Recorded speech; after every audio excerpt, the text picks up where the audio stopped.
My grandma used to say, always make your bed in the morning. That's how you start the day, rain or shine. Her adage was about more than being orderly.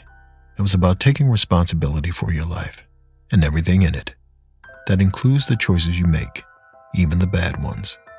It was a lesson I didn't think much about, not till I was in my 20s, and got my first writing job.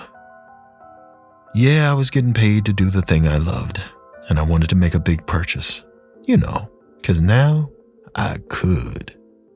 Listen, the thing you buy when you get that first paycheck says a lot about who you are. Folks told me to get a car, a watch, but what I wanted was a bed, a nice one. I'd been on a futon for ages, so it was a comfort thing, sure, but it was more than that too. A real bed meant stability. I'd worked so hard for this check, and if I had a nice bed, I could finally rest. So once I had my money in hand, I went to a local furniture store on Hollywood Boulevard. I quickly realized I was in the wrong place. It was an antique shop, full of things from the past, when I wanted the future. Stacks of old-time magazines covered ancient dressers. A layer of dust made the whole place seem foggy. I was about to leave when something caught my eye. At the back of the store was a massive 4-poster oak bed. Its posts were carved with wooden vines and chiseled gargoyle faces. A velvet canopy presided over the thing, casting a shadow onto the mattress. I walked over to it. It wasn't practical, but it was huge. Keep in mind, I'm a tall guy. I needed a bed where my toes didn't hang off the end. This would fill that order. But before I could test it, a voice cut through the quiet. It was sharp and carried a note of fear. It told me to stop. The store's owner emerged from the depths of the shop like a wraith. White hair, folds of wrinkles, as antique as the stuff he was selling. He told me, people died in that bed. Or a better way to put it, people died because of that bed.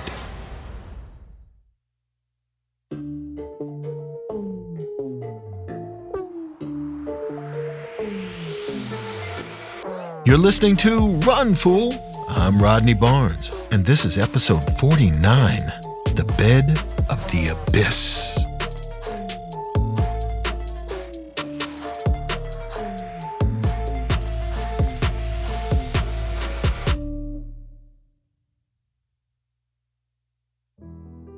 I didn't need to ask this guy to explain. He launched right into his tale.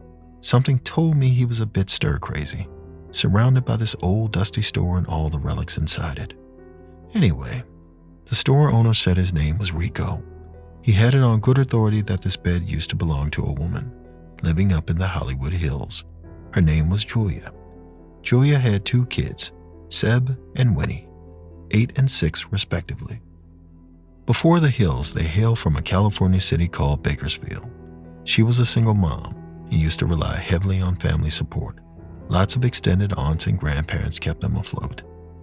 Least they did until Julia did something stupid. She won the lottery. Millions of dollars flooded her bank account overnight. I don't mean to make it sound easy.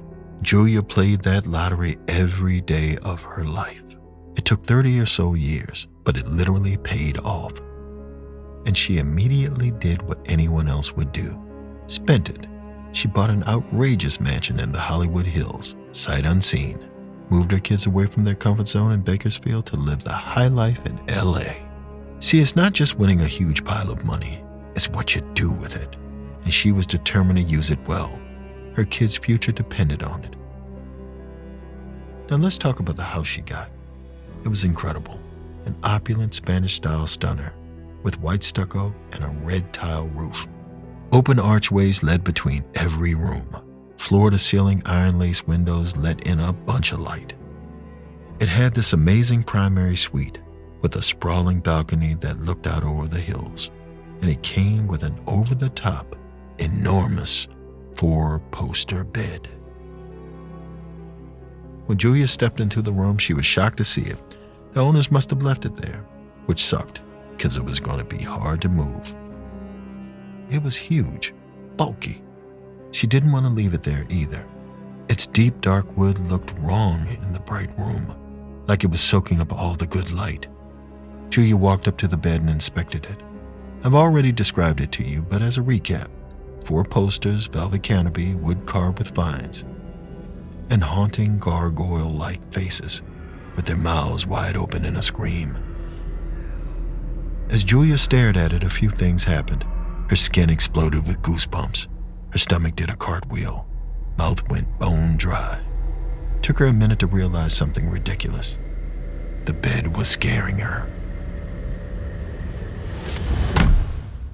A loud bang startled Julia. Her daughter, Winnie, flung open the bedroom door and burst inside, asking if she could invite her cousins over. Julia felt bad. Winnie was really close with her sister's kids. They were back in Bakersfield. She told Winnie they could invite the cousins soon. Winnie kind of hung her head. It made Julia's heart ache. For a second she wondered, am I doing the right thing? Look, I'm a parent, and man, I don't always know what's right for my kids. Or could I? None of us can see the future. All we can do is our best. And I can tell that's what Julia was trying to do. She'd been struggling for so long, trying to make ends meet. She wanted to move on and up, away from poverty, towards security and wealth. So even if it made her kids sad at first, she had to trust that this new life was better.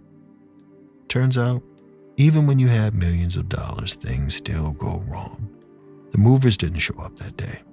And by the time Julia got the call, it was too late to go to a hotel or find somewhere to sleep, which meant she had to improvise.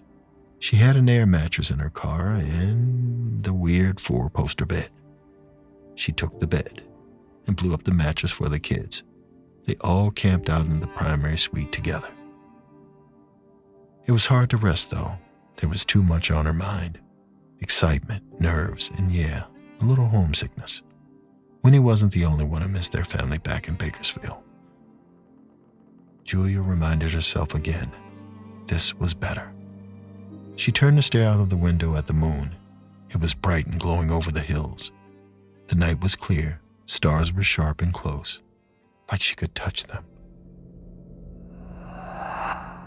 The mattress next to her suddenly sank, like someone just sat down. Winnie or Zeb must have gotten into bed.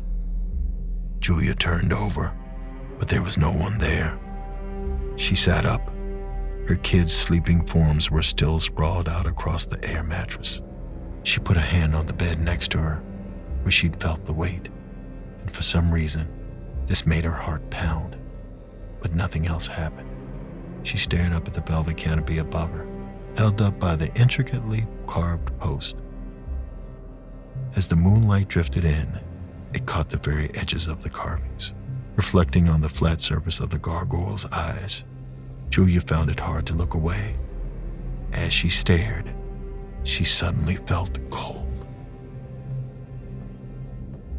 Now, I don't mean there was a chill in the room. Not like that.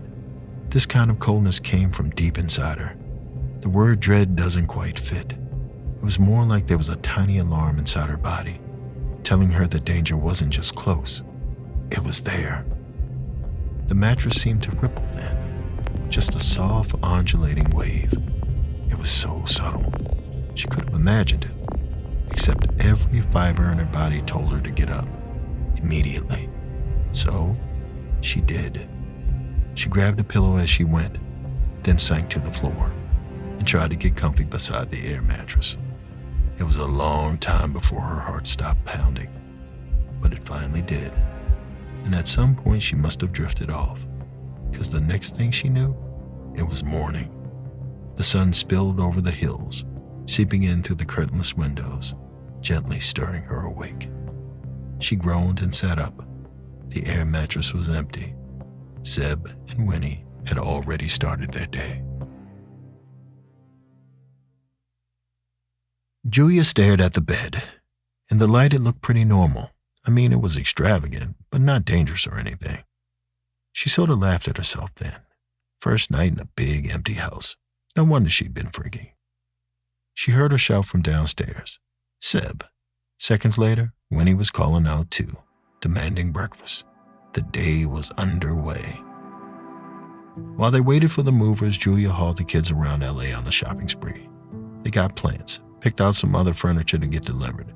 They'd been living in a 2-bedroom apartment. They needed a ton more furnishings to fill up the mansion. They went food shopping too, at a nice grocery store, but her kids still wanted the cheap frozen junk they always used to get. Julia had to tell them no.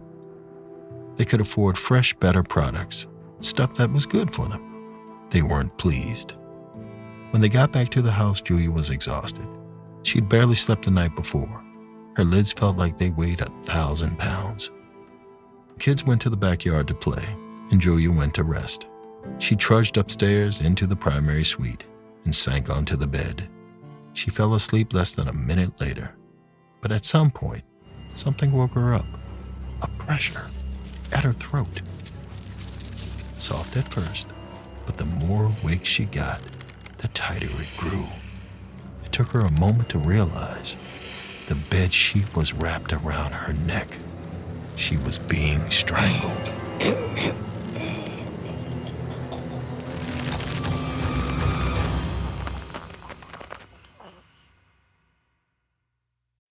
Kick off an exciting football season with BetMGM, an official sportsbook partner of the National Football League. Yard after yard, down after down, the sportsbook born in Vegas gives you the chance to take action to the end zone and celebrate every highlight reel play. And as an official sportsbook partner of the NFL, BetMGM is the best place to fuel your football fandom on every game day. With a variety of exciting features, BetMGM offers you plenty of seamless ways to jump straight onto the gridiron and to embrace peak sports action. Ready for another season of gridiron glory? What are you waiting for? Get off the bench, into the huddle, and head for the end zone all season long. Visit BetMGM.com for terms and conditions. Must be 19 years of age or older. Ontario only. Please gamble responsibly. Gambling problem? For free assistance, call the Connex Ontario helpline at 1-866-531-2600. BetMGM operates pursuant to an operating agreement with iGaming Ontario. When you think about businesses with criminally good sales, like Death Wish Coffee or everyone's favorite murder mystery star Selena Gomez's Rare Beauty, sure, you think about an in-demand product, a premeditated brand, and scary good marketing, but an often overlooked secret is actually a business behind the business, making selling and buying simple. For millions of businesses, that business is Shopify. Nobody does better selling than Shopify, home of the #1 checkout on the planet, and the not-so-secret secret, with Shop Pay that boosts conversions up to 50%, meaning way less carts going abandoned and way more sales going. So if you're into growing your business, your commerce platform better be ready to sell wherever your customers are scrolling or strolling, on the web, in your store, in their feed, and everywhere in between. Businesses that sell more sell on Shopify. Upgrade your business and get the same checkout that Death Wish Coffee uses. Sign up for your $1 per month trial period at shopify.com/run, all lowercase. Go to shopify.com/run to upgrade your selling today. Shopify.com/run.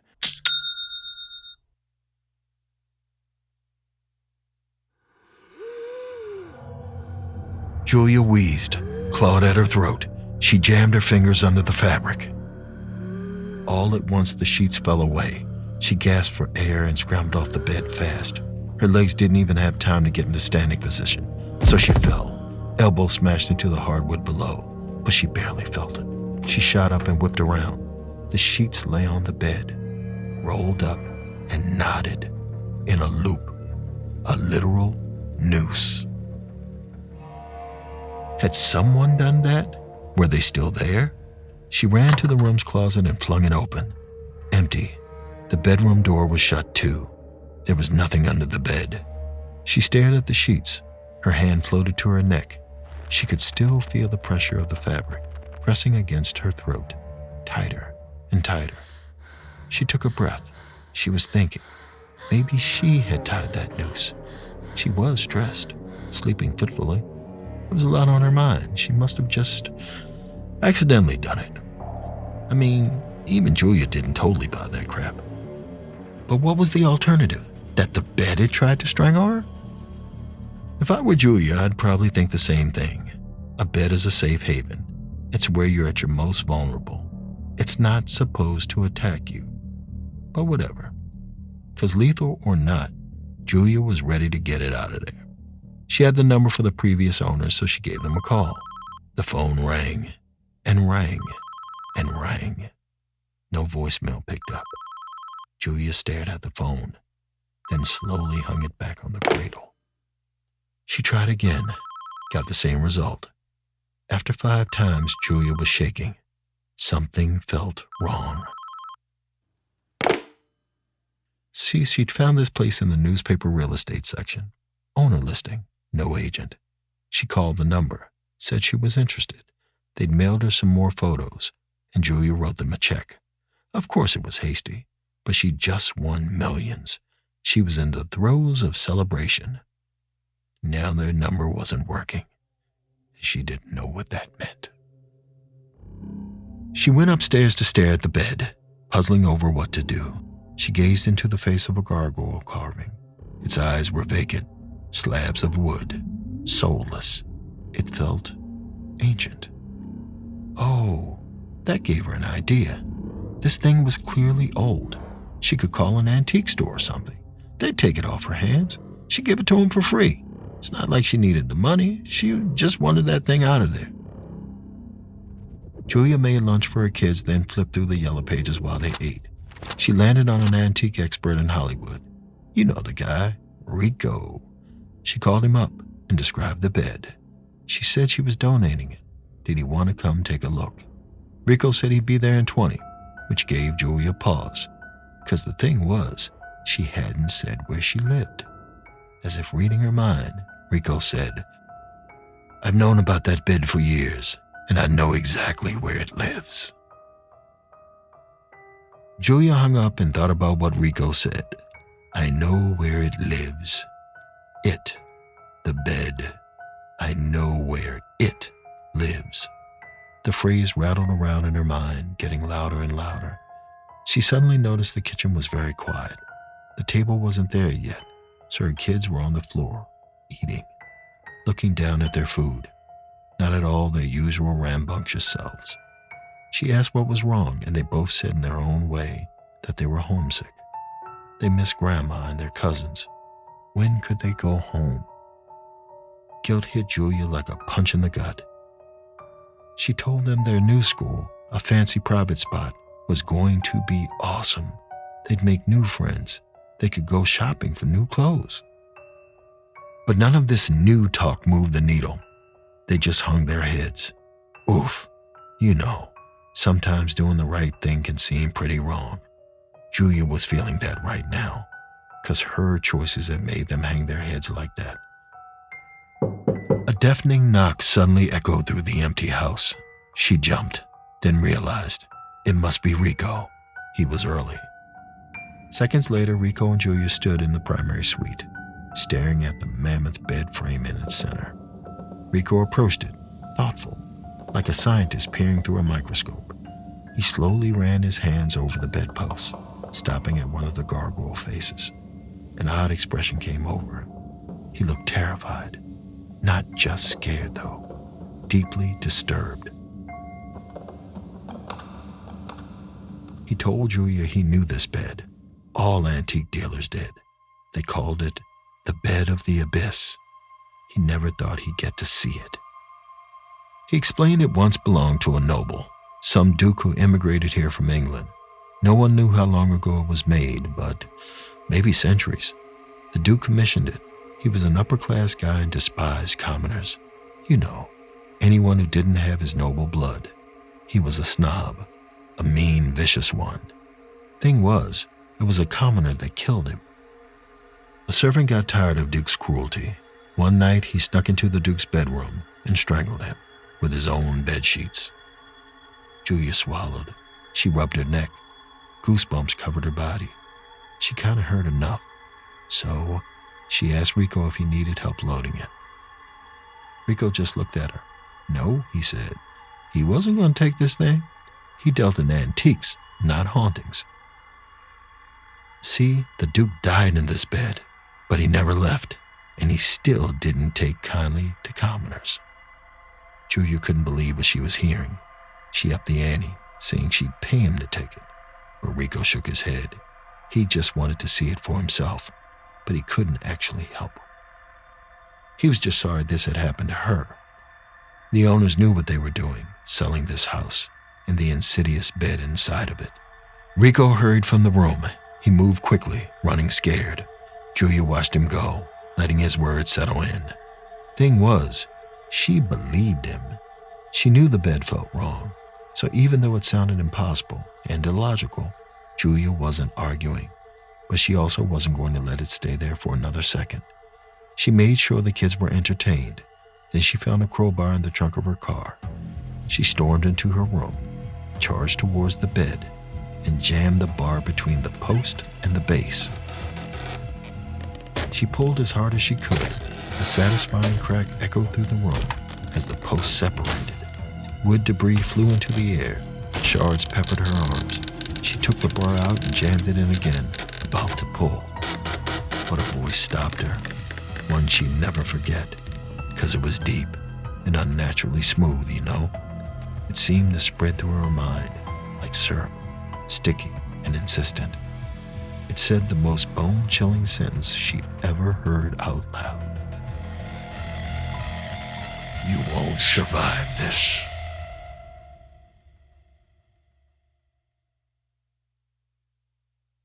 Your nighttime bedroom temperature has a huge impact on your sleep quality.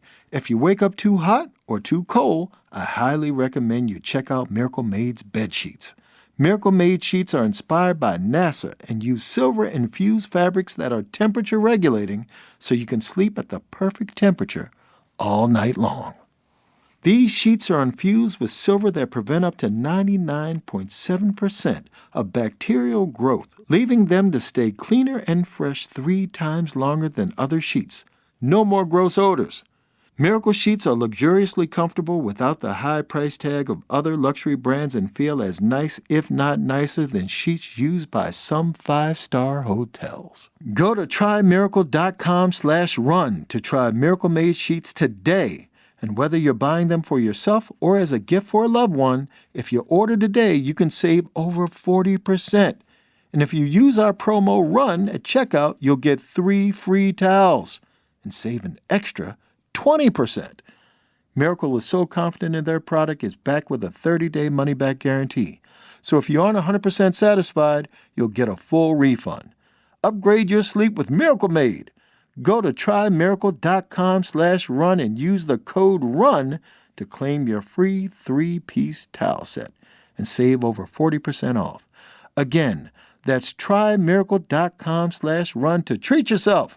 Thank you, Miracle Made, for sponsoring this episode. At Desjardins, we speak business. We speak equipment modernization. We're fluent in data digitization and expansion into foreign markets. And we can talk all day about streamlining manufacturing processes. Because at Desjardins Business, we speak the same language you do, business. So join the more than 400,000 Canadian entrepreneurs who already count on us and contact Desjardins today. We'd love to talk business. Sometimes it takes longer than you'd like to react to danger. Sometimes your mind is screaming before your throat can actually make the sound. That's what was happening with Julia. She heard the words, "You won't survive this." They ripped through her body, paralyzing it with fear, marinating her every sense with terror. Until finally, Julia tried to back away from the bed. But her hand was stuck. It had sunk into the mattress. No, it was being pulled in. The bed rippled like a wave. Julia pitched forward, yanked into the mattress. She felt the soft surface shiver around her. The spring separated to accommodate her body. Then an unbearable pressure came from all sides. A realization hit her. The bed was consuming her. She tried to scream, but the mattress was everywhere, pressed against her mouth, silencing her. Horror made her senses blank. Then she heard it again. velvety, sinister voice hissed insults at her. Decrepit, lowly, worthless, classless. She writhed as the pressure got more powerful. A searing pain shot up her arm. She understood it had broken, snapped like a twig by the force of the bed.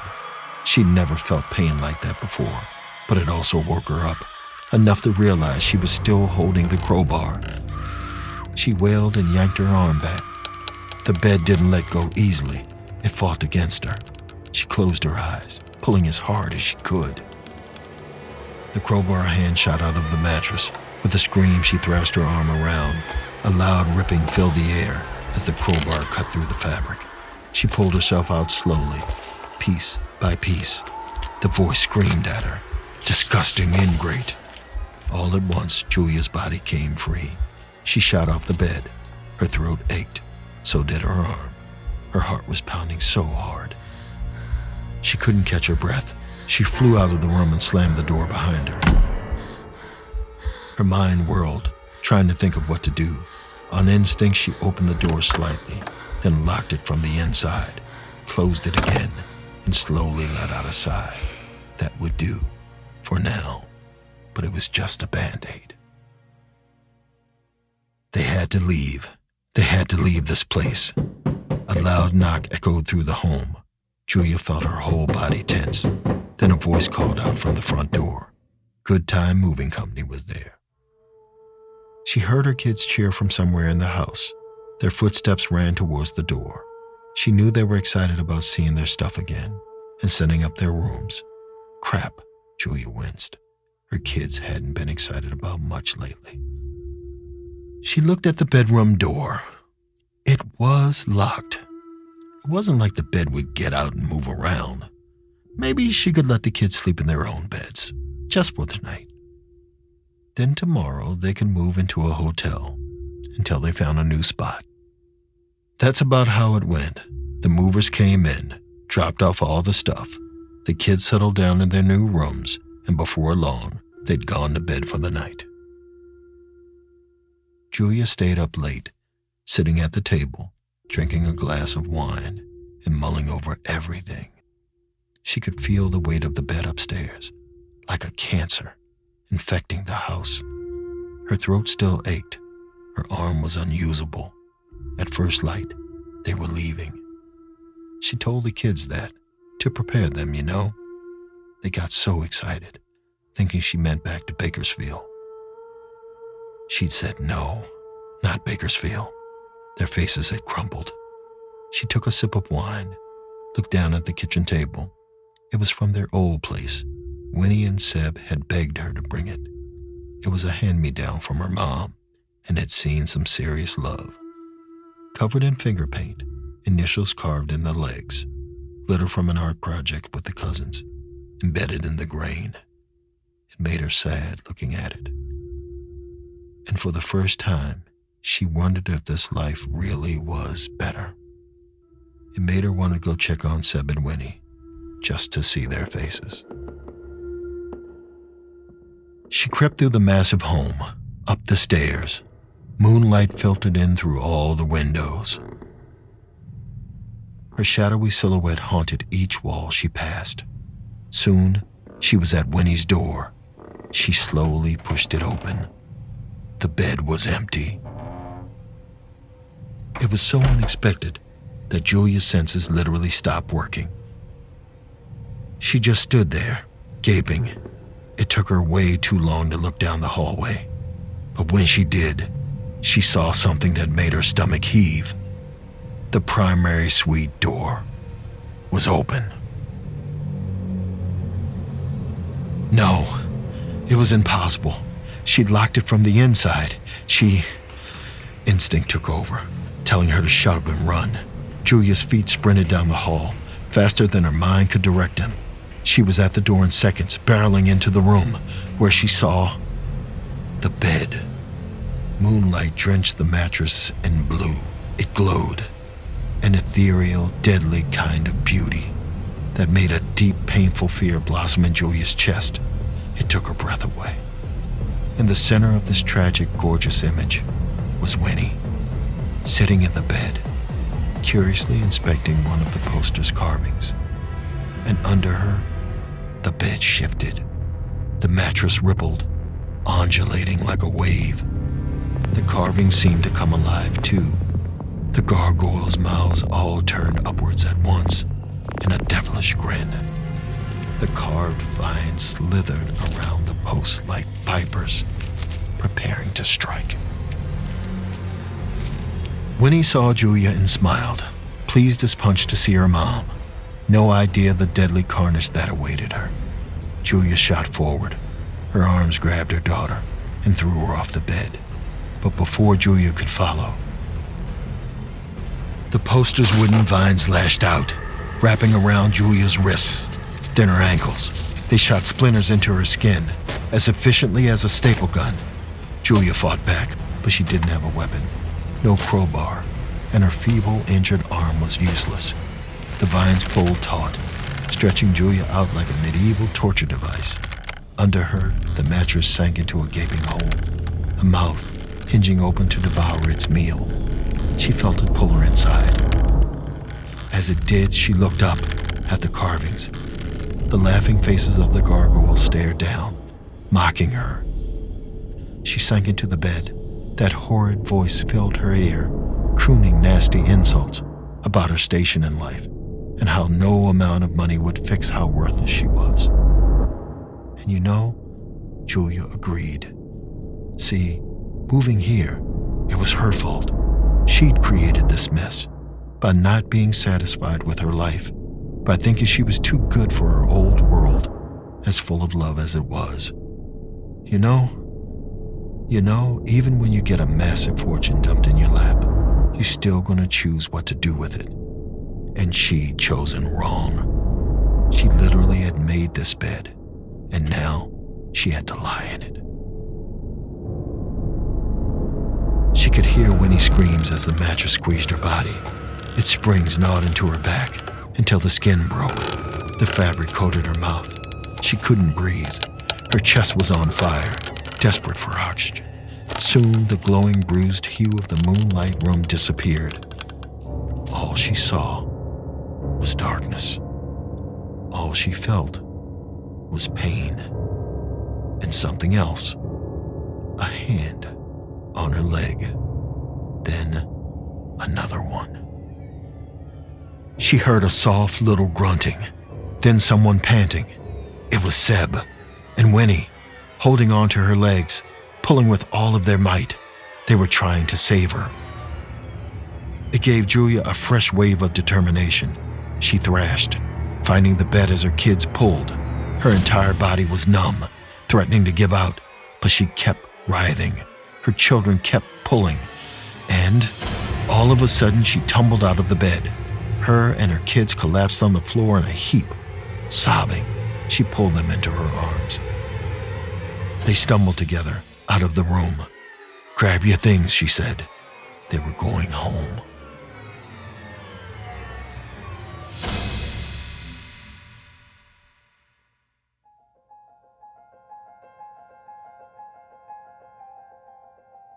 Rico stepped between me and the bed. He ran a hand over one of its posts, shuddered, said the thing just showed up at the loading dock one day. He didn't know how Julia had gotten it there. He wondered if the bed somehow decided when it was ready to move on. Maybe in the hopes that one day it would find the right match. Rico wanted to be clear. He didn't want it, but felt responsible for it all the same, because at least he knew how to keep it safe from people, and people safe from it. See, this bed wanted a certain kind of owner, someone who came from nobility. If that was me, I was welcome to it. I stared at the bed. Look, I'm no lord. No big payday would change that. So I told Rico I'd pass. I decided my first instinct was the right one. I wanted a simple bed that I could make in the morning, one that would bring comfort and security to my life, not end it.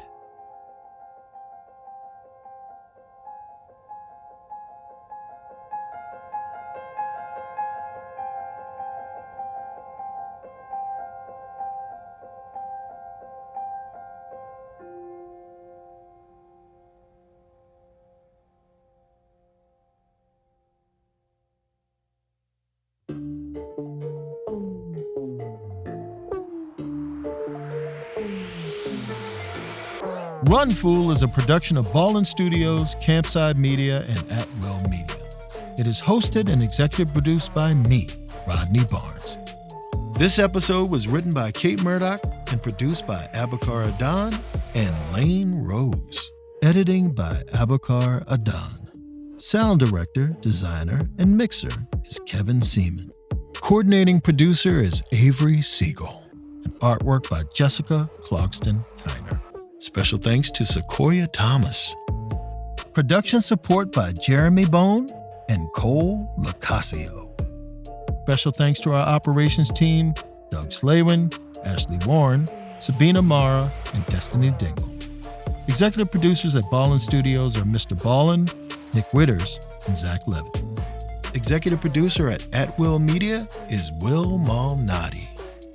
Executive producers at Campside Media are Matt Scher, Josh Dean, Vanessa Gregoriadis, and Adam Hoff.